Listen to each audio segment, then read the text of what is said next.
Ini adalah hari reuni SMA Ibu. Dasar anak yatim piatu? Jadi janda pula? Memangnya bisa mendidik anak dengan benar? Buah jatuh tidak jauh dari pohonnya. Itulah kalimat yang dimuntahkan seorang teman sekelas yang baru bertemu setelah 30 tahun, di depan 30 teman lainnya. Ibuku terduduk lemas di kursinya, terisak pilu. Setelah mengejek gaun yang kupilihkan dengan susah payah sebagai barang KW, meremehkannya dengan menyuruhnya cuci piring saja, akhirnya ia menyeret nama almarhum ayah, meremukkan seluruh hidup ibuku. Tapi teman itu tidak tahu satu hal. Bahwa pemilik restoran paling mewah yang putranya ia bangga-banggakan akan menjadi menantunya, adalah putri dari wanita yang sedang ia injak-injak harga dirinya. Aku menyaksikan semuanya. Dari ruang monitor di lantai 30. Tidak satu kata pun terlewat. Kisah hari ini dimulai. Pukul 4 subuh, saat dunia masih terlelap, aku sudah berdiri di dapur. Di gang pasar yang gelap gulita bahkan sebelum papan nama warungku nyalakan, suara pertama yang terdengar di dapur soto ayam Ibu Siti adalah suara keran air yang diputar. Membilas potongan-potongan tulang ayam di bawah air dingin, lalu memeluknya dengan kedua tangan dan memasukkannya ke dalam panci besar adalah awal hariku. Saat mengangkat tutup panci, sendi-sendi jariku terasa nyeri. Dari gantungan baju, kuambil gaun desainer yang kudapatkan setelah mengelilingi 3 mal besar kemarin. Dengan hati-hati, ku selempangkan gaun itu di bahu ibuku. Saat kain lembut itu menyentuh bahunya yang sedikit membungkuk, pantulan sosok ibuku di cermin jauh lebih anggun dari yang kubayangkan. Bu, lihat deh. Pas banget kan di badan ibu? Aku berdiri di belakangnya, memeluk bahunya sambil menatap cermin. Begitu komporku nyalakan, gelembung-gelembung mulai naik satu persatu di dalam panci. Aku meletakkan daun bawang di atas talenan, dan suara pisau yang beradu dengan talenan terdengar berirama. Mengiris lobak, melarutkan bubuk kunyit, dan mencicipi kuah adalah kebiasaan yang telah terukir di seluruh tubuhku. Setiap kali uap panas dari kuah membuat kacamataku buram, aku mengelapnya dengan ujung celemek dan kembali ke depan panci. Bu, ini bukan sekadar gaun. Ini medali dari Ayu untuk ibu. Ini bukti hasil kerja keras ibu membesarkan Ayu. Kenapa ibu harus malu? Bukan malu, tapi hari ini saja, jadilah ibu yang punya anak paling hebat sedunia. Ya, Bu. Setelah ragu sejenak, ibuku akhirnya mengangguk. Kupasangkan selendang yang serasi, dan kuberikan tas yang cocok. Selama aroma parfum lembut menyebar di ruangan, ibuku menatap bayangannya di cermin dengan ekspresi asing, seolah tak mengenali dirinya sendiri. Sebenarnya, reuni hari ini bukanlah keinginan ibuku. Sekitar seminggu lalu, seorang teman SMA bernama Yuni Hartono menelepon. Seseorang yang tak pernah memberi kabar selama hampir 30 tahun, tiba-tiba menelepon dan memaksa ibu untuk datang. Katanya akan sangat kecewa jika ibu tidak hadir. Bu Yuni itu, dulu waktu sekolah akrab sama ibu? Tanyaku. Ibu terdiam sejenak. Gak juga. Sekelas sih, tapi dia anak orang kaya. Dulu kalau ibu tidak bawa bekal, dia suka terang-terangan menutup hidung di sebelah ibu, katanya bau. Meski begitu, ibu menambahkan dengan hati-hati, tapi kan sudah 30 tahun berlalu. Orang bisa berubah seiring bertambahnya usia. Siapa tahu dia mau minta maaf atas kejadian dulu. Mendengarnya, aku tersenyum pahit dalam hati. Mana mungkin orang yang 30 tahun tak ada kabar tiba-tiba memaksa datang hanya untuk minta maaf? Tapi aku tak ingin mematahkan harapan kecil ibuku. Sambil memegang tas, ibu berjalan ke arah pintu depan, lalu tiba-tiba berbalik dan menggenggam tanganku erat. Tatapannya lebih serius dari biasanya. Ayu, ibu tidak akan bilang kalau restoran ini punya kamu. Loh, kenapa, Bu? Reuni itu mengerikan. Nanti kalau mereka tahu kamu sukses, banyak yang akan seenaknya minta pinjam uang, minta pekerjaan. Ibu cukup makan enak masakan kamu saja, sudah lebih dari cukup. Suara ibuku tegas, tapi hatinya begitu lembut. Seumur hidupnya, ia selalu hidup menahan diri. Meskipun aku memiliki restoran paling mewah di jantung kota Jakarta, baginya kesuksesanku adalah kerikil yang bisa menghalangi jalan putrinya. Baik, Bu. Hari ini Ayu bukan pemilik restoran, cuma orang asing. Tapi makanannya sudah Ayu siapkan yang paling enak sedunia, jadi harus dihabiskan ya, Bu. Tentu saja. Masakan putri ibu mana mungkin tersisa? Akhirnya, senyum lega terukir di wajahnya. Melihat senyum itu, hatiku terasa hangat. Terima kasih, Ayu. Ayu yang lebih berterima kasih karena punya ibu. Setelah mengantar ibu sampai pintu dan menutupnya, aku bersandar sejenak di pintu. Kenapa ibuku harus hidup menahan diri seperti ini? Bahkan setelah aku mencapai semua ini, ia masih takut ada kerikil yang mengganggu jalanku. Sehelai gaun dariku pun dianggapnya berlebihan. Tapi aku tahu, apapun yang terjadi di puncak Jakarta malam ini, aku harus memastikan ibuku tidak perlu menundukkan kepalanya. Tanpa sepengetahuannya, aku sudah menghubungi Pak Budi, manajer restoranku. Aku memintanya untuk segera memberitahuku jika ibu mengalami hal yang tidak menyenangkan. Aku kembali ke ruang ganti dan berdiri di depan cermin.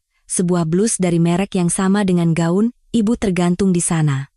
Sambil menatapnya, aku bergumam pelan, malam ini, di restoran itu, aku akan tunjukkan betapa berharganya ibu. Di luar jendela, pagi di Jakarta mulai benderang. Restoranku di puncak lantai 30 tampak berkilauan diterpa mentari, di sanalah reuni ibuku akan berlangsung. Meskipun ibu bilang hanya akan makan dengan tenang, aku sudah bertekad dalam hati. Dari jauh, dari tempat yang tak terlihat, aku akan melindungi ibuku. Pukul 6 sore, aku duduk di ruang monitor CCTV Puncak Jakarta. Dari balik kaca setinggi 30 lantai, lampu-lampu kota mulai menyala satu persatu. Namun, mataku terpaku pada satu layar, private room tempat reuni ibuku diadakan. Sekitar 30 orang teman sekelasnya duduk berkelompok, bercengkerama. Cahaya lampu gantung kristal memantul indah di gelas-gelas di atas meja, dan suara es batu beradu di teko terdengar jernih melalui pengeras suara. Suasana tampak meriah, maklum ini pertemuan setelah 30 tahun. Tiba-tiba, layar monitor di dekat pintu ruangan bergoyang. Pintu terbuka lebar, dan seorang wanita masuk dengan kedua tangan terentang. Kalung emas tebal melingkar di lehernya, cincin permata berkilauan di setiap jari, dan anting-anting sebesar koin bergoyang di telinganya. Meskipun baru pertama kali melihatnya, aku langsung tahu.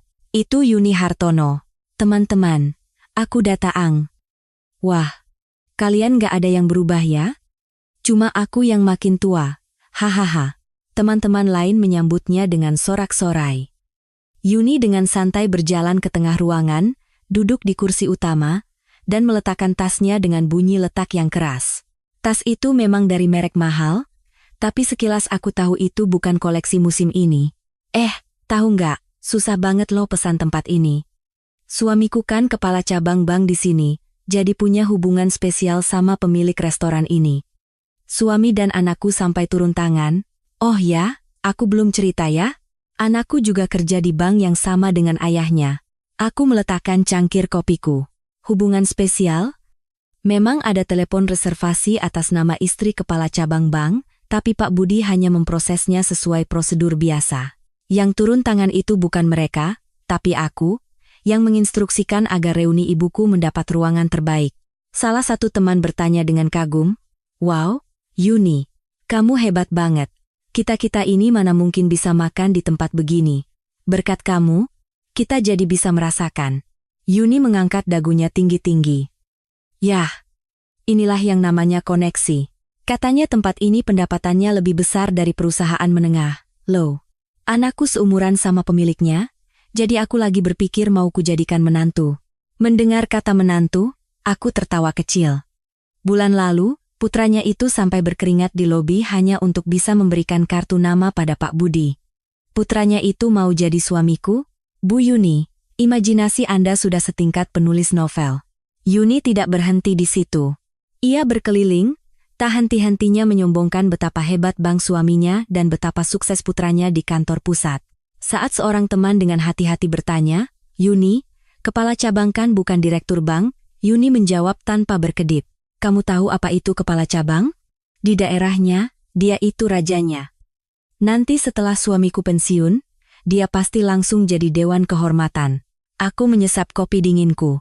Rasa pahitnya masih jauh lebih manis daripada kata-kata yang keluar dari mulut Yuni di monitor. Tapi, kenapa wanita ini repot-repot mengundang ibuku? Jawabannya datang lebih cepat dari yang kuduga. Yuni menarik salah satu temannya ke sudut dekat kamera CCTV, dan bisikannya terdengar jelas. Aku tuh sengaja nungguin Ratih datang. Kalau ada dia, teman-teman lain jadi bisa lihat kan betapa suksesnya hidupku? Harus ada pembanding biar kelihatan menonjol. Pembanding.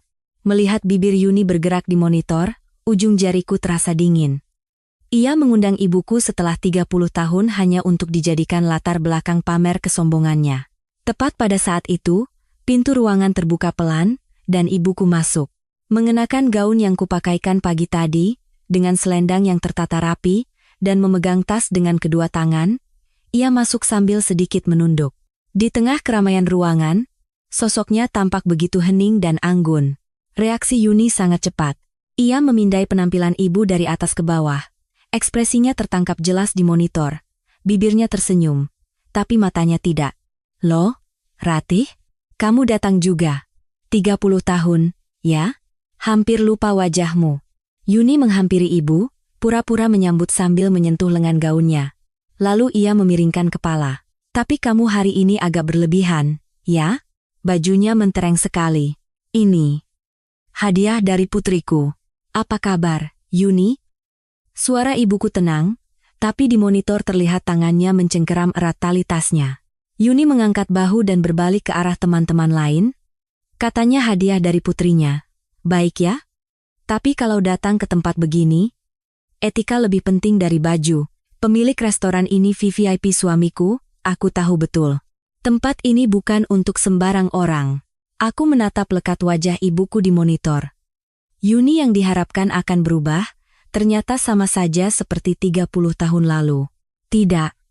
Ia hanya menjadi lebih licik. Ibuku duduk di kursi pojok, memegang gelas air dengan kedua tangannya. Punggungnya tampak semakin kecil, membuatku ikut mencengkeram cangkir kopiku yang sudah dingin, seolah-olah itu gelas yang sedang dipegang ibuku. Sebelum makan malam disajikan, teman-teman ibu saling berbagi kabar sambil mengangkat gelas. Di monitor, ibuku hanya duduk diam di pojok sambil minum air. Ia tidak memulai percakapan, hanya mengangguk saat ada yang menyapanya. Tasnya diletakkan di pangkuan, digenggam erat dengan kedua tangan, seperti anak kecil yang tersesat di tempat asing. Saat itulah Yuni mulai bergerak. Ia bangkit, membawa gelas anggurnya, dan berjalan pelan ke arah ibuku. Langkahnya santai dan lambat, seperti predator mendekati mangsanya. Ia bahkan sempat bertukar senyum penuh arti dengan beberapa teman. Aku mengepalkan tanganku di bawah meja. Yuni duduk di kursi kosong di samping ibuku, dan tanpa izin, langsung menyentuh kerah gaun ibu. Ibuku tersentak, bahunya sedikit gemetar. Pemandangan itu terekam jelas. Wah, Ratih, pas dipegang bahannya lumayan juga, ya? Barang KW sekarang jahitannya rapi banget. Tapi kok kayak ada bau kulit murah, ya? Yuni sengaja mengeraskan suaranya. Beberapa teman di sekitarnya menoleh. Yuni menikmati perhatian itu, ia tahu pertunjukan butuh penonton. Ia membolak-balik kerah gaun itu, pura-pura memeriksa jahitannya. Bukan, Yuni. Ini putriku beli langsung di mall. Ibu mencoba menjelaskan, tapi Yuni memotongnya dengan lambaian tangan. Sudahlah, sudahlah. Zaman sekarang mall juga banyak barang KW-nya. Ratih, kalau ini baju sewaan, hati-hati ya. Nanti kalau kena noda makanan, uang cucinya mahal loh. Kasihan putrimu nanti sedih. Hahaha. Tawa tajam Yuni menggema dari pengeras suara. Aku menggertakkan gigiku. Gaun itu kudapatkan setelah berkeliling 3 mall besar, mempertimbangkan lebar bahu dan panjang lengan ibuku. Jangankan KW, harga gaun itu lebih mahal dari gaji bulanan putra Yuni. Apa reaksinya jika ia tahu? Ini hadiah. Tolong jangan merendahkan niat baik putriku. Suara ibuku bergetar. Tangannya yang memegang cangkir teh di pangkuan tampak gemetar, menyebabkan bunyi kling pelan saat cangkir beradu dengan tatakannya. Tapi Yuni bukan orang yang akan berhenti. Niat baik? Membelikan barang palsu itu niat baik? Ia menoleh ke teman-temannya, menaikkan nada suaranya. Teman-teman, dengarkan? Katanya Ratih jadi janda. Ya? Memang benar. Anak itu harus dididik oleh ayah. Masak membelikan hadiah saja barang palsu. Itu namanya berbakti? Itu adalah serangan langsung pada ibuku yang membesarkan putrinya seorang diri. Napasku tercekat. Aku teringat cerita ibuku tentang masa SMA, Yuni yang menutup hidung saat ibu tak membawa bekal. Yuni yang bertanya dengan suara keras di depan teman sekelas, "Keluargamu miskin sekali, ya?" saat melihat sepatu olahraga ibu yang usang. 30 tahun berlalu, dan wanita ini tidak berubah sama sekali. Ia hanya menjadi lebih kejam. Aku merasa kasihan pada ibuku yang datang dengan harapan Yuni telah berubah. Dulu di kelas, dan sekarang di puncak gedung ini, bagi Yuni, ibuku hanyalah cermin untuk memuaskan rasa superioritasnya. Seorang teman tampak tidak nyaman dan mencoba menengahi. "Yuni, bicaramu keterlaluan." Ratih kan datang baik-baik. Aku salah bicara? Memangnya pakai barang mewah lantas jadi orang kaya? Suamiku yang sudah repot-repot pesan tempat ini bisa malu kalau ada tamu pakai barang KW? Nanti pemilik restoran ini mikir apa? Aku menghela napas. Pemilik restoran ini mikir apa? Pemilik restoran ini sedang menonton dan mendengar setiap kata yang kau ucapkan pada ibunya. Yuni kembali menoleh pada teman-temannya. Sudah. Ratih, aku maklum kok. Pasti berat kan datang ke tempat begini dengan kondisi keuanganmu. Tapi teman-teman, barang mewah itu cocoknya dipakai orang yang berkelas. Ratih, kamu itu paling cocok pakai baju sederhana. Nada bicaranya seolah-olah bersimpati, padahal isinya merendahkan. Di monitor, kepala ibuku perlahan menunduk. Tangannya meraba-raba lengan gaunnya, lengan yang tadi pagi ku sentuh dengan penuh kasih. Seolah ia mulai ragu, apakah gaunnya memang palsu, atau apakah ia memang salah telah memakainya. Teman-teman lain hanya diam, tak berani membela. Ada yang menatap iba, tapi hanya sesaat. Begitu Yuni menoleh, mereka semua menunduk. Melihat itu, mataku terasa panas. Tapi aku menarik napas dalam-dalam, menenangkan diri. Jika aku keluar sekarang, aku akan melanggar janjiku pada ibu. Pak Budi yang berdiri di sampingku berbisik, "Bu Ayu, ibu itu keterlaluan." Perlu saya tegur? Suaranya terdengar menahan amarah. Ia selalu bersikap hormat pada ibuku. "Belum, Pak.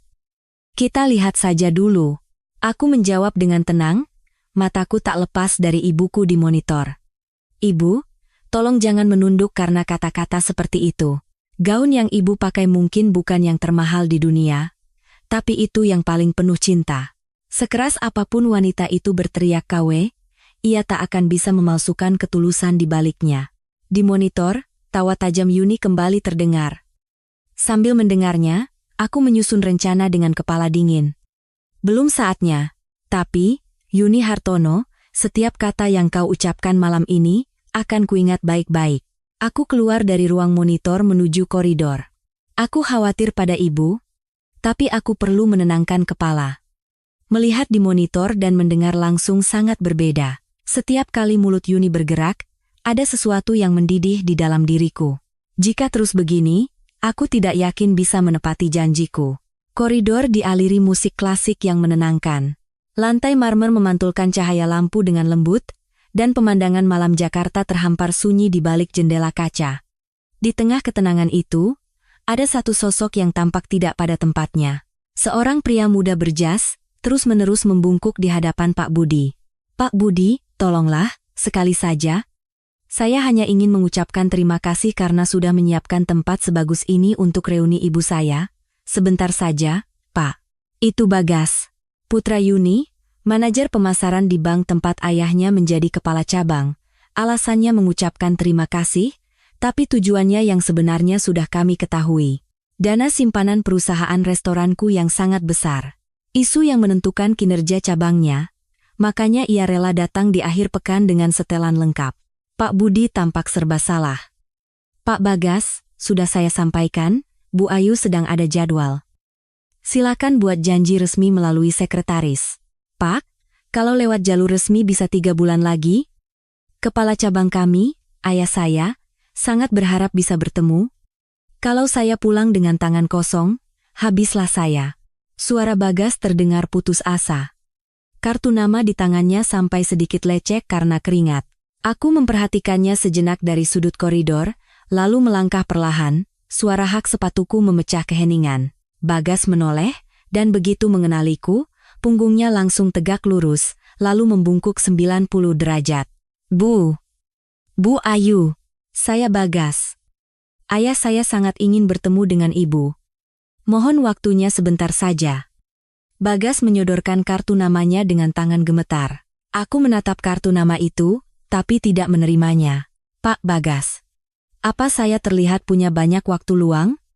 Suaraku terdengar dingin. Hari ini saya tidak ada waktu. Urusan pekerjaan, silakan buat janji resmi. Dan sampaikan pada ayah Anda, tolong urus keluarganya baik-baik. Ke keluarga? Maksud ibu?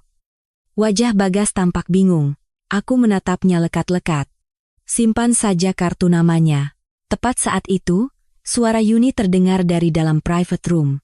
Ruangan itu kedap suara, tapi suara Yuni terlalu keras. Seseorang pasti membuka pintu, membuat suaranya bocor sampai ke koridor.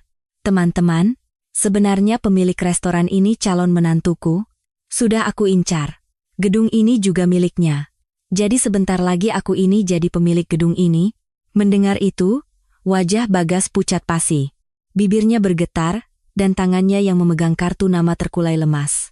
Ia mendengar langsung apa yang ibunya katakan di dalam. Aku teringat laporan yang hendak disampaikan Pak Budi tadi. Bu Ayu, di dalam, istri kepala cabang terus membuat permintaan yang tidak-tidak. Bagaimana, Bu? Pak Budi mendekat dan berbisik. Aku menyipitkan mata ke arah ruangan. Biarkan saja. Saya ingin lihat sampai sejauh mana. Lalu aku kembali menatap Bagas. Oh, Pak Bagas? Silakan nikmati suara ibu Anda dari sini. Sepertinya tadi ada yang bicara soal menantu. Ya? Selamat? Hah? Bukan begitu. Bu Ayu. Ibu saya tidak seharusnya bicara seperti itu. Saya mohon maaf. Bagas buru-buru menunduk. Keringat dingin menetes dari dahinya ke lantai marmer. Di dalam, ibunya menjual nama putranya untuk pamer. Di luar, putranya pucat pasi di hadapanku. Aku justru bersyukur drama ini belum berakhir. Karena akhir ceritanya, akulah yang akan menentukan. Yuni Hartono, kau tidak akan pernah bisa membayangkan bagaimana keadaan putramu di koridor ini. Aku berbalik menuju ruang monitor, tak lagi mempedulikan Bagas. Di belakangku, terdengar suara gemerisik saat ia memasukkan kembali kartu namanya.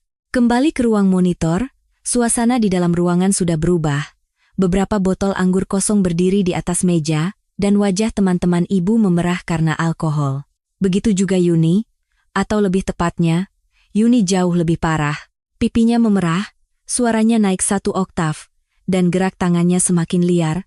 Anggur telah melenyapkan rem dari mulutnya. Jika tadi ia hanya menyombongkan suaminya, kini skala ceritanya sudah berbeda. Teman-teman, sebenarnya aku nggak mau bilang. Yuni meletakkan gelasnya, menatap sekeliling untuk menarik perhatian. Pemilik restoran ini kan muda dan hebat, tapi butuh suami pegawai bank yang stabil seperti anakku, iya kan? Sebentar lagi aku akan tentukan tanggal pernikahan mereka. Seorang teman menimpali. Wah, Yuni. Berarti kamu bakal jadi mertua pemilik gedung ini dong? Hebat. Tentu saja. Lihat saja perlakuan mereka padaku sejak aku datang. Ruangan privat? Layanan begini? Ini kan sudah seperti perlakuan untuk mertua, aku hanya bisa tersenyum sinis. Layanan ini bukan untukmu, tapi untuk ibuku. Kesombongan Yuni terus berlanjut. Nanti kalian semua bisa makan gratis di sini berkat aku. Kalau aku sudah jadi mertuanya, tempat ini bisa aku sewa khusus untuk arisan kita. Aku akan suruh pemiliknya siapkan tempat setiap kali kita kumpul. Wah, berarti Yuni bakal jadi nyonya besar di gedung 30 lantai ini, dong? Jangan lupakan kita ya, pasti. Kalau aku sudah jadi mertua, menu makanan di sini juga aku yang atur. Secerdas apapun pemiliknya, tetap harus tunduk pada mertua. Yuni mengangkat gelasnya tinggi-tinggi, tertawa pongah. Suara gelas beradu terdengar jelas. Sebagian teman tampak iri, sebagian ragu, tapi tak ada yang berani membantah. Saat itulah, kamera menangkap sosok ibuku. Dari kursinya di pojok, ia angkat bicara dengan hati-hati. Yuni, apa pemilik restoran ini bilang suka sama anakmu, kamu dengar langsung? Suara ibuku terdengar tenang, tapi aku tahu itu bukan pertanyaan, melainkan peringatan. Peringatan pada orang yang mengklaim putrinya sebagai menantu di restoran milik putrinya sendiri. Yuni tertawa mengejek. Tentu saja. Satu kata dariku, pemilik di sini tidak akan berani macam-macam. Ini dunia yang tidak akan pernah bisa kau bayangkan. Senyum tipis dan singkat terlintas di bibir ibu. Aku yakin tak ada yang melihatnya. Betapa absurd situasi ini bagi ibu. Tapi ia segera menelan senyum itu dan kembali menatap gelasnya. Ia sedang berusaha menepati janjinya padaku. Namun, Yuni melihat perubahan ekspresi itu. Merasa diejek, matanya menyipit saat ia berjalan ke arah ibu. Ratih? Apa yang lucu? Tidak. Aku tidak tertawa. Tertawa. Kau pikir aku tidak lihat? Apa kau iri karena ingin jadi mertua pemilik gedung juga? Noda anggur merah tampak di bibir Yuni. Ia kembali minum, lalu mengeraskan suaranya. Ratih, nanti kalau anakku sudah menikah, kamu datang ke rumahku ya. Bantu-bantu cuci piring. Kamu kan jago urusan begitu. Menantuku nanti butuh asisten rumah tangga. Ruangan mendadak hening. Di monitor, kulihat tangan ibuku terkepal erat di pangkuannya. Urat-urat di punggung tangannya menonjol, tapi mulutnya tetap terkatup rapat. Menjadikan ibuku pembantu di rumahnya, aku mencengkeram sandaran kursi. Kemarahan yang tadinya panas mulai mendingin, berubah menjadi tekad yang beku. Aku berdiri dan memanggil Pak Budi. Pak, masukan yang sudah kita siapkan. Pak Budi mengangguk dan bergerak cepat. Aku menatap kepalan tangan ibuku di monitor sekali lagi, lalu mengalihkan pandanganku. Yuni Hartono, anggur yang sedang kau minum itu akan menjadi perjamuan terakhir bagi suamimu. Dan kau, belum menyadarinya. Pak Budi mulai bergerak. Ia pergi mengambil anggur yang telah kusiapkan. Tak lama kemudian, ia muncul di monitor, memasuki ruangan dengan sebotol anggur di satu tangan dan serbet linen putih di tangan lainnya.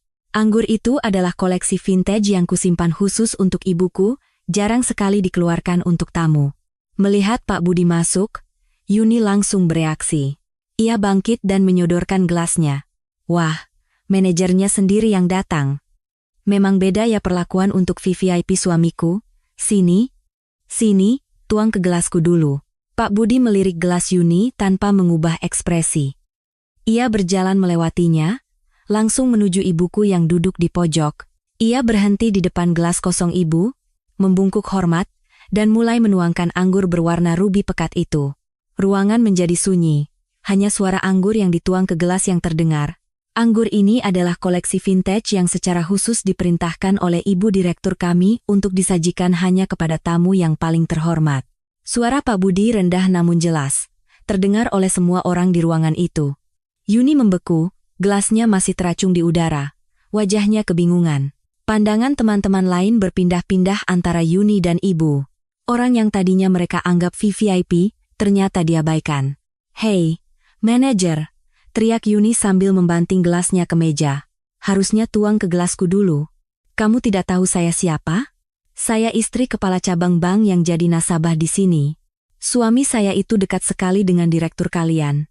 Pak Budi menoleh sedikit. Mohon maaf, Bu. Perintahnya sangat jelas. Anggur ini dibuka khusus untuk beliau. Beliau. Dua kata yang menunjuk pada ibuku itu membuat wajah Yuni memerah karena malu. Desas-desus mulai terdengar. Loh? Ratih kenal sama direkturnya? Tadi Yuni bilang suaminya VVIP. Tapi kalau dipikir-pikir, harusnya Yuni yang hormat sama direktur restoran ini kan? Kita salah paham. Ibu tampak bingung. Ia mungkin hendak menolak, tapi senyum kecil dan anggukan dari Pak Budi membuatnya menerima gelas itu tanpa kata. Yuni tidak kembali ke kursinya. Ia malah menghampiri ibu dengan napas terengah-engah. Ratih, kamu ada hubungan apa sama direktur di sini? Jangan-jangan kamu diam-diam mengemis padanya? Direktur di sini kan masih muda, seumuran anakmu. Tidak malu? Kasihan sekali anakmu punya ibu sepertimu. Aku mengepalkan tanganku. Yuni, jaga bicaramu. Untuk pertama kalinya, suara ibuku meninggi. Kenapa kamu membawa-bawa anakku? Aku sudah cukup sabar. Tapi Yuni justru semakin tertantang. Anak? Anakmu? Anak seorang janda memangnya bisa jadi apa? Apa aku salah bicara? Janda. Kata itu menusuk telingaku. Yuni tidak berhenti. Ia bahkan menyeret nama almarhum ayah. Ratih, jujur saja. Memangnya minum anggur mahal ini bisa mengubah nasibmu? Bisa membuat suamimu yang sudah mati hidup lagi? Nasibmu itu sudah begitu. Tidak akan berubah. Seumur hidup menderita. Dari kecil yatim piatu, sekarang jadi janda. Di monitor, bahu ibuku mulai bergetar. Gelas anggur di tangannya diletakkan kembali ke meja. Keberaniannya untuk melawan tadi lenyap sudah. Setiap kali nama almarhum ayah disebut, ibuku selalu begitu, ia akan kehilangan kata-kata. Yuni tahu persis kelemahan itu. Kamu dan anakmu sama-sama menyedihkan. Kata-kata terakhir Yuni terdengar begitu dingin. Aku memejamkan mata. Ibu, bertahanlah sebentar lagi. Ini akan segera berakhir. Di monitor, suasana ruangan telah benar-benar berubah. Setelah insiden anggur, pandangan teman-teman terhadap Yuni berubah. Mereka mulai menghindarinya. Yuni, yang menyadari hal itu, menjadi semakin keras dan kasar, berusaha menutupi rasa malunya. Sementara itu, ibuku mengambil tasnya. Ia hendak pergi. Yuni, aku pulang dulu, kata ibu dengan suara bergetar. Kamu hari ini keterlaluan. Saat ibu hendak berdiri, Yuni bangkit dan mencengkeram lengannya dengan kasar. Mau kemana? Aku yang mengundang, aku juga yang akan menyuruhmu pulang. Lepaskan, Yuni. Kenapa? Kalau tidak terima, lawan dong. Kenapa lari? Seorang teman mencoba menengahi, tapi langsung dibentak oleh Yuni. Diam kamu. Aku ada urusan dengan Ratih. Aku mencengkeram sandaran kursi. Tanganku terasa dingin. Yuni menarik ibu, lalu berbalik menghadap teman-temannya seolah sedang berpidato. Teman-teman, mau tahu kenapa dia begini? Yuni, hentikan. Kalian tahu dia ini siapa? Dia anak yatim piatu, dibesarkan oleh neneknya tanpa orang tua. Ruangan senyap, tumbuh sebagai anak yatim, lalu jadi janda. Memangnya dia bisa mendidik anak dengan benar? Anaknya pasti tidak jauh beda. Apa dia dapat pekerjaan yang layak? Napasku terhenti. Mendidik anak? 4 kata itu bagai petir di telingaku. Buah jatuh tidak jauh dari pohonnya. Anak yang dibesarkan oleh janda yatim piatu, apa yang bisa diajarkan? Pasti hidupnya sama menyedihkannya. Di monitor, lutut ibuku lemas. Ia terduduk di kursi, menutupi wajahnya dengan kedua tangan. Bahunya berguncang hebat. Ia menangis. Ayuku. Dibesarkan dengan susah payah. Isak ibu. Bagaimana? Bagaimana bisa kau bicara seperti itu? Beberapa teman mencoba mendekat, tapi Yuni menghalangi mereka. Kenapa menangis? Aku salah bicara? Kau menangis karena itu benar? Apa yang kau ajarkan sampai anakmu bisa jadi orang benar? Yuni menatap ibuku yang menangis, lalu menambahkan, kalau memang miskin, ya tunjukkan kalau kau miskin. Jangan pakai baju mewah seolah-olah kau orang kaya. Sadar diri, Ratih. Mendengar itu, aku tak tahan lagi. Aku membuka pintu ruang monitor. Di koridor, Bagas masih berdiri di sana, terkejut melihatku keluar. Aku melewatinya tanpa sepatah kata pun. Aku berjalan cepat menuju private room. Suara hak sepatuku menggema di koridor. Yang terdengar di telingaku hanyalah isak tangis ibuku. Bagas mengikutiku dari belakang, tapi aku tak peduli. Aku teringat kata-kata ibu tadi pagi. Siapa tahu dia mau minta maaf. Ibuku, yang selalu berusaha melihat sisi baik dari orang lain, dan hatinya yang tulus diinjak-injak seperti ini. Aku tiba di depan pintu. Di baliknya, suara Yuni masih terdengar. Kalau kau mendidik anakmu dengan benar, kau tidak akan mengalami hal ini. Ini semua salahmu, Ratih. Aku memegang gagang pintu, menarik napas dalam-dalam, lalu mendorongnya dengan keras. Brak, pintu membentur dinding, membuat semua orang di ruangan menoleh kaget. Aku berdiri di ambang pintu, cahaya dari dalam ruangan menciptakan bayangan panjang di belakangku. Ibu adalah orang pertama yang melihatku. Ayu, kenapa kamu di sini? Suaranya bergetar, penuh rasa terkejut dan bersalah karena aku harus melanggar janji. Sebelum menjawab, aku menatap Yuni. Awalnya ia tidak mengenaliku, lalu ekspresinya berubah. Siapa kamu? Berani-beraninya masuk ke sini. Ini acara pribadi. Aku berjalan perlahan ke dalam, menghampiri ibuku, lalu memeluk bahunya yang masih terguncang. Bu, aku sudah bilang kan? Hari ini ibu adalah bintang utamanya. Ibu mencoba menarik lenganku, memberi isyarat agar aku berhenti. Tapi aku mengangkat kepala, menatap Yuni dan semua teman-temannya. Lalu kenapa kalian membuat bintang utama menangis? Dasar orang-orang tidak sopan. Suaraku rendah, tapi terdengar jelas di seluruh ruangan. Yuni mundur selangkah. Apa? Kamu siapa? Anaknya Ratih? Tidak punya sopan santun. Ini tempat mahal, suami saya VVIP di sini. Saya bisa suruh kamu keluar sekarang juga. VVIP lagi. Aku tersenyum pahit. Aku tak menjawabnya. Sebaliknya, aku berdiri tegap. Yatim piatu, katanya. Dibesarkan janda jadi tidak terdidik, buah jatuh tidak jauh dari pohonnya. Setiap kali aku mengulang kata-katanya, wajah Yuni semakin pucat. Putri yang Anda rendahkan itu ada di sini, Bu Kepala Cabang. Mata Anda benar-benar tidak awas, ya? Saat aku menyebut jabatannya dengan tepat, wajahnya menegang. Ia sadar, aku bukan sekadar anak yang marah, kakakmu. Bagaimana kamu tahu? Bagaimana saya tahu? Aku memotongnya, melangkah maju. Saat itu, Bagas yang sejak tadi mengintip dari celah pintu, terlihat jelas. Wajahnya putih seperti kertas. Bagaimana ibu yang Anda hina ini membesarkan saya, dan apa yang beliau capai seorang diri, sebentar lagi akan Anda ketahui. Ibu menarik lengan bajuku. Ayu, sudah, ayo kita pergi. Tidak, Bu. Tidak hari ini. Aku menggenggam tangannya yang dingin dan basah.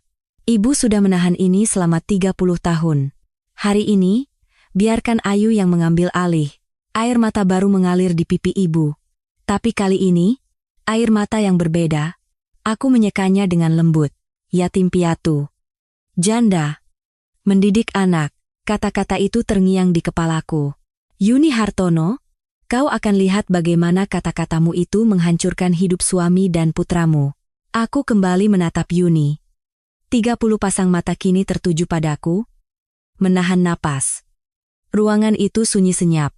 Aku berlutut di samping ibuku, menyeka air matanya dengan sapu tangan. Bu, jangan menangis. Ayu, sudah, ayo kita pergi. Tidak bisa, Bu. Aku berdiri dan menatap Yuni. Izinkan saya memperkenalkan diri, suaraku rendah namun tegas.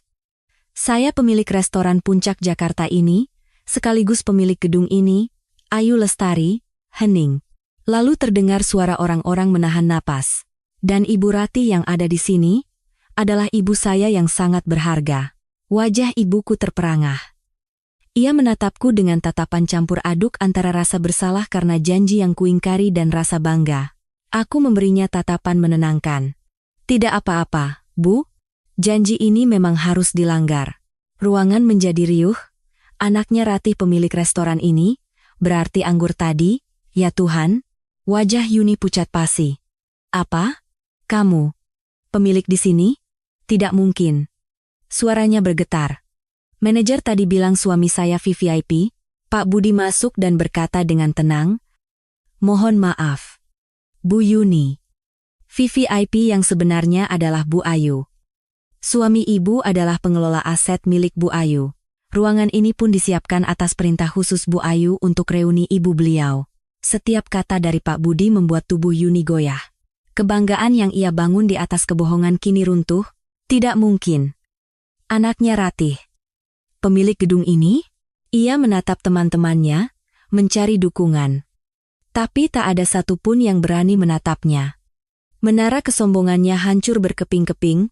Tiba-tiba, Bagas menerobos masuk. Ia berlari ke arahku dan berlutut. Bruk, Bu Ayu. Ibu saya sudah tidak waras. Tolong ampuni kami. Suaranya parau. Ia menoleh ke ibunya. Ibu, kenapa telepon tidak diangkat? Aku sudah menelepon berkali-kali. Yuni merogoh tasnya. Di layar ponselnya, belasan panggilan tak terjawab dari putranya. Mabuk anggur. Ia tak merasakan getarannya.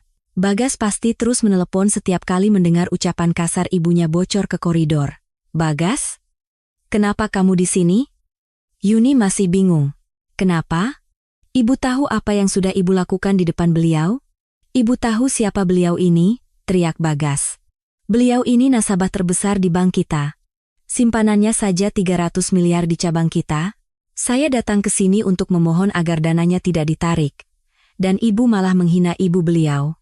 Sebelum Bagas selesai bicara, gelas di tangan Yuni jatuh dan pecah berkeping-keping. Anggur merah tumpah di karpet, seperti noda darah. Ruangan kembali riuh. Ya Tuhan, anaknya Ratih sehebat itu? Tadi Yuni bilang mau dijadikan menantu. Ratih, maafkan kami, aku tak menggubris mereka. Mataku tertuju pada Bagas. Pak Bagas, kataku. Tadi di koridor Anda memohon agar dana 300 miliar itu tetap ada, kan? Tapi ibu Anda baru saja menyebut ibu saya pemakai barang KW, menyuruhnya cuci piring, dan menyebutnya menyedihkan. Saya bahkan sudah jadi calon menantu di keluarga Anda tanpa saya ketahui. Bahu Bagas bergetar. Bu Ayu, ibu saya telah melakukan kesalahan yang tak termaafkan. Tidak ada alasan. Saya benar-benar minta maaf. Ia mengangkat kepala, menatap ibuku. Ibu, perkataan ibu saya tidak bisa dimaafkan.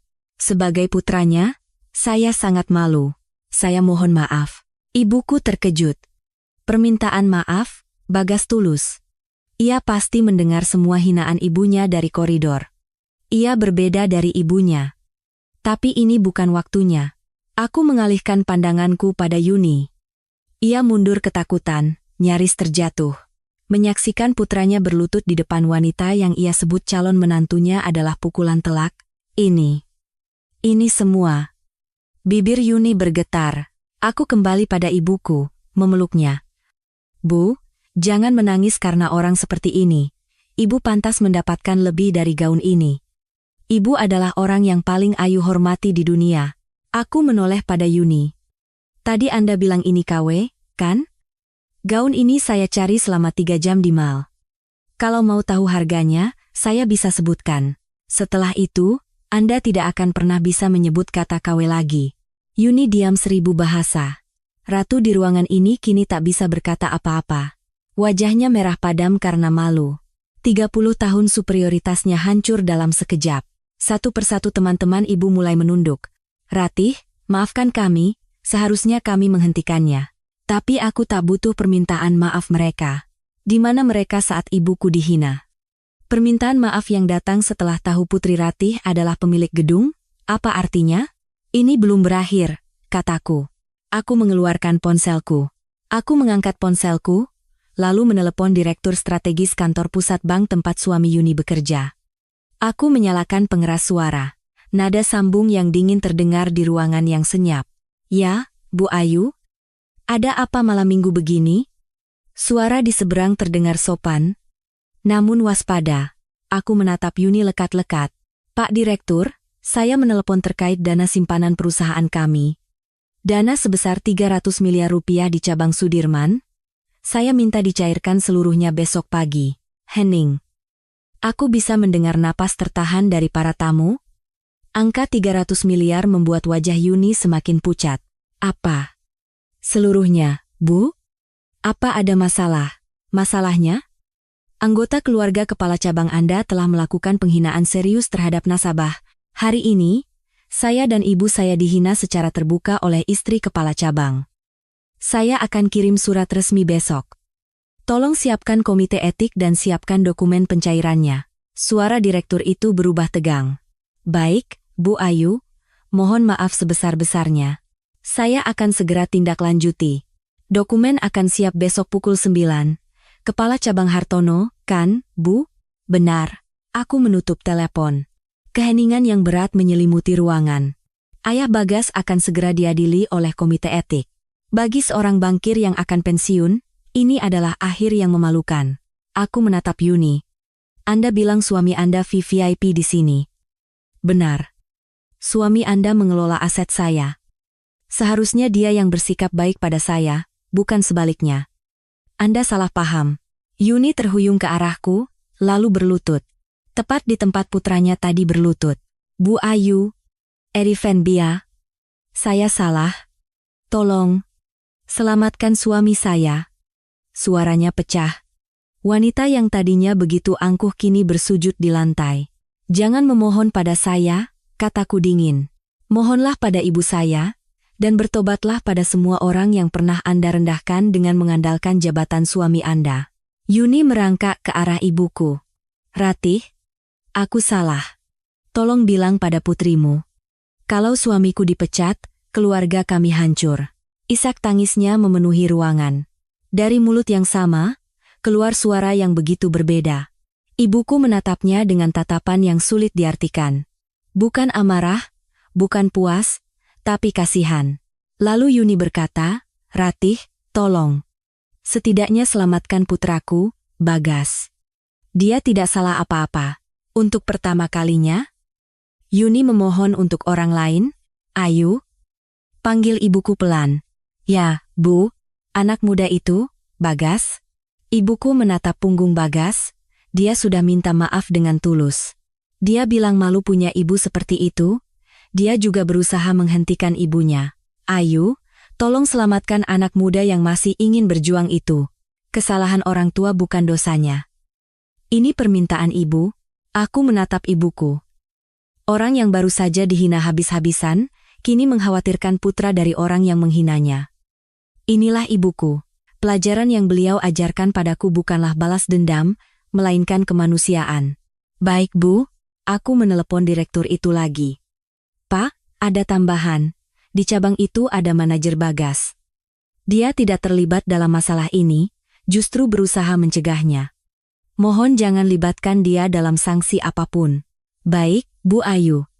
Akan kami catat. Setelah telepon ditutup, Bagas mengangkat kepalanya. Matanya merah, ia tak percaya dengan apa yang didengarnya. Aku kembali menatap Yuni. Anda dengar? Putra Anda selamat. Tapi suami Anda tidak. Bagaimana rasanya wanita yang ingin Anda jadikan menantu, justru menjadi malaikat maut bagi karier suami Anda? Aku mendekat. Anda bilang buah jatuh tidak jauh dari pohonnya? Benar sekali, orang yang suka merendahkan orang lain, pada akhirnya akan direndahkan. Yuni hanya bisa menatapku dengan mata bengkak. Kehilangan 300 miliar tidak akan membuat cabang itu bangkrut. Tapi label, kepala cabang arogan akan menghancurkan sisa kariernya. Itulah harga yang harus dibayar atas perbuatan Anda pada ibu saya hari ini. Yuni menangis terseduh-seduh. Teman-teman yang lain satu persatu pergi dengan diam. Reuni 30 tahun berakhir seperti ini. Saya tidak akan menagih biaya makanan yang Anda makan dengan mulut yang telah menghina ibu saya di dalam gedung saya. Silakan keluar. Bagas membantu ibunya berdiri. Yuni meronta, tapi Bagas memaksanya. Di ambang pintu, Bagas menunduk dalam-dalam sekali lagi. Bu Ayu, terima kasih banyak. Dan untuk Ibu Ratih, terima kasih. Saya tidak akan melupakan kebaikan ini. Aku hanya mengangguk ringan. Suara isak tangis Yuni perlahan menjauh, ditelan alunan musik klasik di koridor. Yang tersisa di ruangan itu hanya aku, Ibu, dan Pak Budi. Meja panjang yang tadinya ramai kini berantakan. Belakangan aku dengar, Pak Hartono mendapat sanksi berat dan pensiun dini dengan tidak hormat, mereka berdua akhirnya bercerai. Yuni, yang selama ini hidup dari kesombongan, kehilangan segalanya. Ironisnya, orang yang ia jadikan pembanding, justru menyelamatkan putranya. Inilah didikan yang ibuku berikan. Jangan pernah merendahkan orang lain. Aku duduk di samping ibu, menggenggam tangannya yang mulai hangat. Pak Budi dengan sigap membereskan ruangan. Meja panjang diganti dengan meja kecil untuk 2 orang di dekat jendela. Pemandangan malam Jakarta terhampar indah di bawah kami. Ayu. Apa karena ibu? Kamu jadi sekeras ini? Tanya ibu. Khawatir. Aku memegang tangannya. Aku tidak keras, Bu. Aku hanya putri ibu. Ibu mengelus rambutku. Ayu, terima kasih. Beban 30 tahun di hati ibu rasanya lepas semua hari ini. Ia terdiam sejenak. Tapi kasihan juga teman-temanmu itu. Aku menatapnya. Inilah ibuku. Bu, berhentilah mengkhawatirkan orang lain, pikirkan hidup ibu sendiri. Ayu akan menjaga ibu. Pak Budi menyajikan makan malam. Hidangan tradisional Indonesia yang disajikan dengan indah, menu yang resepnya kubuat khusus bersama koki untuk ibuku. Ini, kapan kamu siapkan? Sejak ibu bilang akan datang ke reuni. Aku ingin ibu makan makanan paling enak hari ini. Ibu mengambil sendok, menyuap nasi, lalu menyeka air matanya. Tapi kali ini, ia tersenyum. Senyum paling cerah yang kulihat hari ini. Enak sekali, Ayu. Aku ikut tersenyum. Bu, gaun tadi bukan KW. Itu satu-satunya di dunia, karena Ayu yang memilihnya khusus untuk ibu.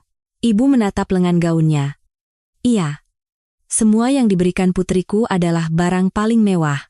Kami makan sambil menatap gemerlap lampu kota. Tak ada lagi kesombongan dan kebohongan.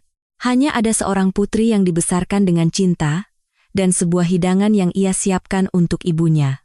Ibu, jangan lagi hidup menahan diri. Aku akan membuat dunia ini menjadi taman bermain untuk ibu. Bu, siapapun bilang apa. Ibu adalah pahlawanku. Aku adalah Ayu Lestari yang paling dicintai di dunia. Ibu memegang tanganku. Hangat. Ayu, ibu juga sayang sekali sama kamu. Sangat. Di luar jendela lantai 30, malam Jakarta membentang. Aku dan ibuku duduk berhadapan, menikmati makan malam yang hangat. Para pendengar sekalian, bagaimana cerita hari ini? Ibu Rati dalam cerita kita terus menahan diri. Ia rela mengorbankan harga dirinya agar tidak menjadi batu sandungan bagi putrinya. Dan kita semua lihat, putri seperti apa yang tumbuh dari didikan ibu seperti itu. Pendidikan anak bukanlah soal les atau sekolah mahal. Punggung seorang ibu yang tegar, yang selalu bangkit setiap kali terjatuh, itulah pendidikan terbaik. Jika saat ini ada yang sedang menahan diri karena khawatir menjadi beban bagi anak-anaknya, saya ingin sampaikan ini, ketulusan Anda tidak akan pernah sia-sia. Dan mewakili para anak, kami ingin mengucapkan, terima kasih atas segalanya. Jika cerita hari ini berkesan di hati Anda, silakan subscribe dan nyalakan notifikasi untuk pertemuan kita selanjutnya. Teater drama kita akan kembali.